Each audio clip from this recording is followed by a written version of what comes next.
Good morning. John Bostad, Post Real Estate Group, Las Vegas, Nevada. Another short video on writing a stronger offer, a more appealing offer to sellers. One part of the contract, if you haven't watched my other videos, I have one on how to make your offer stronger in a short sale situation, in an equity situation. This goes along for any of those, including bank owns. You've heard the term as is. I'm buying it as is. There's also a part in the contract which calls for the seller's additional cost and limit of liability. Most agents, you'll find that in Las Vegas, you'll find that on page 4 of the contract. And most agents will put a figure in there, $500, $1,000, whatever it may be. And in regards to representing your buyer, it's not the best thing you can do.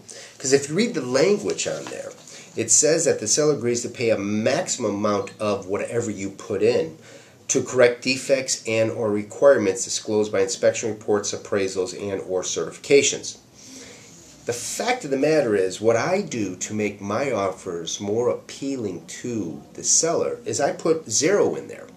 Because that goes on to say that the buyer still has the right to due diligence and satisfy themselves of the condition of the property and continue or not. And then if you read the buyer's due diligence paragraph, it basically just says a buyer has a right to do the home inspection and continue with the transaction or not. They don't have to give cause. They have to decide if they want to move forward or not in regards to that contract. So I always put 0 in the seller's additional costs and limit of liability, and a lot of agents give that a lot of weight. They're like, oh, this person's not asking for any repair funds. The fact of the matter is, I'm not saying I'm not asking for repair funds, because I kept my inspection due diligence subparagraph in its entirety, which gives me the right to do an inspection and find out if my buyer still wants to continue or not. And it doesn't mean because I put 0 in there that I can't make claims. And actually, if you read that subparagraph, it goes on to say that. It doesn't mean that that's really what the seller is limited to, that the buyer can still make demands per home inspection. So, and the reason I want to put a figure in there is, what if we have a cracked heat exchanger? We agreed to $500. Well, a cracked heat exchanger might cost $2,000 to repair. So is my buyer going to get stuck with $1,500? I don't think so. That's why I put 0 in that form, and I rely on my home inspection subparagraph, which gives us the right to have a home inspection and continue or not. Now, if we do a home inspection, I got 0 in the seller's additional costs and limit of liability subparagraph. We do a home inspection and we find that cracked heat exchanger. Nevada is a disclosure state.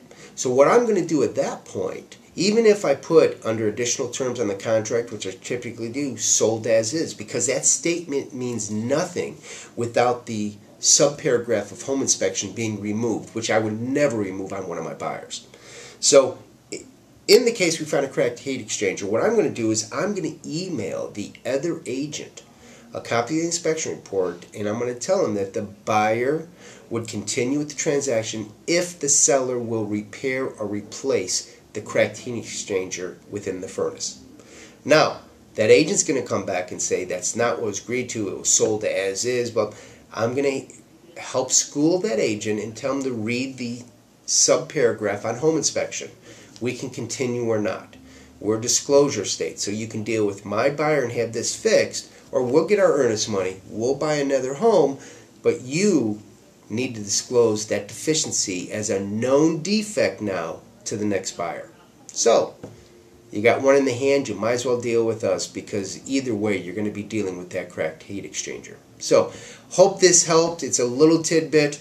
I have plenty of this. Contracts have lots of exits in there for the buyers. If you want further information on this or any other part of the contract, feel free to email me at reoffer1